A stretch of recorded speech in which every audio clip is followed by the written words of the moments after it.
കുംഭമേളയിലെ viral girl Mona Lisa തിരുവനന്തപുരത്ത് അരുമാനൂർ ക്ഷേത്രത്തിൽ വിവാഹിതയാവുകയാണ്. വരൻ ഫർമാൻ ആണ്, മഹാരാഷ്ട്രക്കാരനാണ്. എന്തായാലും സ്വന്തം വീട്ടുകാർ എതിർത്തതിനെ തുടർന്നാണ് ഇവിടെ കേരളത്തിലേക്ക് വിവാഹം കഴിക്കുന്നതിന് വേണ്ടി എത്തിയത്. കുംഭമേള വൈറൽ ഗേൾ മൊണാലിസയ്ക്ക് കേരളത്തിൽ മാംഗല്യം. തിരുവനന്തപുരം അരുമാനൂർ ക്ഷേത്രത്തിൽ വെച്ച് മഹാരാഷ്ട്ര സ്വദേശി ഫർമാൻ ഖാൻ മൊണാലിസയ്ക്ക് മിന്നു ചാർത്തി.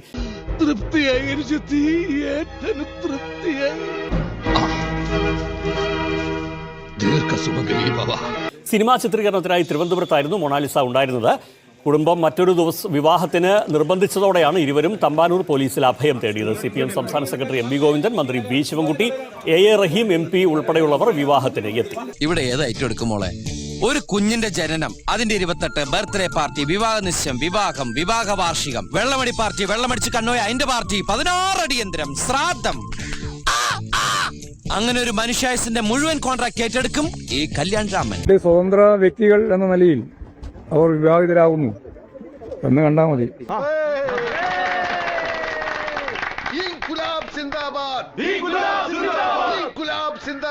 മഹാരാഷ്ട്രയിലുള്ള ചെറുപ്പക്കാരനും മധ്യപ്രദേശിലുള്ള യുവതിയും അവർ രണ്ടുപേരും വിവാഹിതരാവാൻ തീരുമാനിച്ചിരിക്കുന്നു. അമ്മാവന്റെ ആദ്യത്തെ കല്യാണം ആദ്യത്തേതും അവസാനത്തേതും. അങ്ങനെ തീരുമാനിച്ചപ്പോൾ അവർക്ക് തിരഞ്ഞെടുക്കാൻ പറ്റുന്ന ഏറ്റവും പ്രധാനപ്പെട്ട ഇന്ത്യയിലെ സ്ഥലം ഏതാണ് എന്നത് സംബന്ധിച്ച് അവർ തന്നെ വ്യക്തമാക്കിയിട്ടുണ്ട്. അത് കേരളമാണെന്ന് തോന്നി. അതങ്ങനെ വരൂ, അതങ്ങനെ സംഭവിക്കൂ.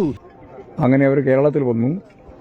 കേരളത്തിലെത്തിയപ്പോൾ അവരുടെ തീരുമാനത്തെ അടിസ്ഥാനപ്പെടുത്തിയിട്ട് അവരിവിടെ വന്നിട്ടാണ്, അതായത് ശ്രീനാരായണ ഗുരു സ്ഥാപിച്ച ഒരു ക്ഷേത്രം, പ്രതിഷ്ഠ നടത്തിയിട്ടുള്ള ക്ഷേത്രം എന്ന രീതിയിലാണ് ഇവിടെയും അവരെത്തിയിട്ടുള്ളത്. മതം ഏതായാലും മനുഷ്യൻ നന്നായാൽ മതി എന്നുള്ളതാണല്ലോ ശ്രീനാരായണ ഗുരുവിന്റെ ആപ്തവാക്യം. അതിനടിസ്ഥാനപ്പെടുത്തിയിട്ട് സർവമത വിഭാഗങ്ങളിലും അങ്ങനെയാണ് ശ്രീനാരായണ ഗുരു വ്യക്തമായിട്ട് സർവമത സമ്മേളനത്തിൽ പറഞ്ഞത്. ഈ അറിവ് എവിടെ നിന്ന് കിട്ടി? പത്രത്തിൽ നിന്ന് അടിച്ചു മാറ്റിയതാ. ഇതാണ് യഥാർത്ഥ കേരള സ്റ്റോറി. മതനിരപേക്ഷതയുടെ അങ്ങേയറ്റം, ജനകീയമായ, മനുഷ്യത്വപരമായ, മനുഷ്യസ്നേഹപരമായ ഒരു അവബോധം രൂപപ്പെടുത്തിയിട്ടുള്ള നാട് എന്ന രീതിയിൽ കേരളം ഇപ്പോഴും ലോകത്തിന് മുമ്പ് തന്നെ വളരെ പ്രധാനപ്പെട്ട ഒരു മാതൃകയാണ്. എന്റെ പൊന്നോ, എന്തൊരു തള്ളാണോ! തള്ളി തള്ളി മുല്ലപ്പെരിയാർ വരെ പൊട്ടിപ്പോ.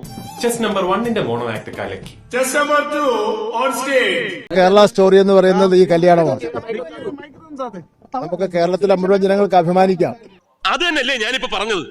നീ പറഞ്ഞു എന്ന് പറഞ്ഞാൽ എനിക്ക് രണ്ടാമത് പറഞ്ഞൂടെ? ലോകത്തിന്റെ മുന്നിൽ മതേതരത്വത്തിനും മനുഷ്യസ്നേഹത്തിനും പേരുകെട്ട നാടാണ് കേരളമെന്ന് അഭിമാനിക്കാൻ നമുക്ക് എല്ലാവരും. ഞാനൊരു വലിയ സംഭവം അല്ലേ? വേറെ ആരും ഇല്ലെങ്കിൽ ഈ കുട്ടികളുടെ ധൈര്യം, ഇതുപോലെ തന്നെ ആയിരക്കണക്കിന് 10,000-കണക്കിന് ആൾക്കാർ ഇതുപോലെ സമ്മർദ്ദങ്ങൾക്കും അതേപോലെ തന്നെ ഭീഷണിക്കും വിധേയമായി അവിടെ കഴിയുകയാണ്.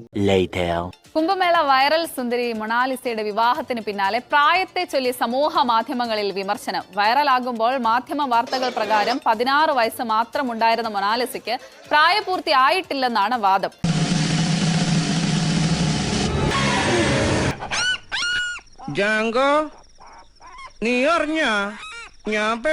പ്രായപൂർത്തിയാകാത്ത പെൺകുട്ടിയുടെ വിവാഹത്തിലാണ് CPM സംസ്ഥാന സെക്രട്ടറി MV ഗോവിന്ദനും മന്ത്രി V ശിവൻകുട്ടിയും ഉൾപ്പെടെയുള്ളവർ പങ്കെടുത്തതെന്ന് വലത് സൈബർ ഇടങ്ങൾ വിമർശിക്കുന്നു. ഇന്നലെ തിരുവനന്തപുരം അരുമാനൂർ ക്ഷേത്രത്തിൽ വെച്ചായിരുന്നു മൊണാലിസയും ആൺസുഹൃത്തായ ഫർഹാൻ ഖാനുമായുള്ള വിവാഹം. എനിക്ക് എഴുതാനല്ലേ സാറേ അറിയൂ, വായിക്കാറില്ലല്ലോ. പാവം, എല്ലാ കഴിവും കൂടി ദൈവം ഒരാൾക്ക് കൊടുക്കൂലല്ലോ. മൊണാലിസയ്ക്ക് 16 വയസ്സ് പ്രായം മാത്രമാണുള്ളതെന്ന് അമ്മയുടെ വെളിപ്പെടുത്തൽ. വിവാഹത്തിന് തങ്ങൾ അനുമതി നൽകിയില്ലെന്നും അമ്മ മകൾ ഫേമസ് ആയ ശേഷം തങ്ങളെ കാണാറില്ലെന്നും പറഞ്ഞു. പെൺകുട്ടിയെ സമ്മർദ്ദത്തിലാക്കിയാണ് വിവാഹം കഴിച്ചതെന്നും അമ്മ പ്രതികരിച്ചു. ഈശ്വര, ഇതൊക്കെ എന്റെ തലയിലാവൂലോ.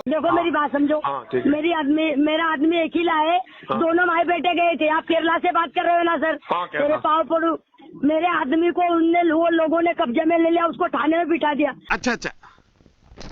എന്താണ് അവൾ പറഞ്ഞത്? 18 വയസ്സുണ്ടെന്ന് പറയുന്നു, പക്ഷേ 16 വയസ്സ് മാത്രമാണുള്ളതെന്നാണ് മൊണാലിസയുടെ അമ്മ തന്നെ വെളിപ്പെടുത്തിയിരിക്കുന്നത്. അതോടൊപ്പം തന്നെ മകളെ നിർബന്ധിച്ച് കല്യാണം കഴിപ്പിച്ചതാണെന്നടക്കം ആ ഒരു വോയിസ് ക്ലിപ്പിൽ പറയുന്നുണ്ട്. മകൾ ഫേമസ് ആയ ശേഷം തങ്ങളെ കാണാറില്ലെന്നും അതോടൊപ്പം തന്നെ പെൺകുട്ടിയെ സമ്മർദ്ദത്തിലാക്കിയാണ് വിവാഹം കഴിച്ചതെന്നുമാണ് ആ അമ്മ പ്രതികരിച്ചത്. ഇനി വിഷമിച്ചിട്ട് കാര്യമില്ല, വരാനുള്ളത് വഴി തങ്ങില്ല. ഇതങ്ങനെയല്ലല്ലോ.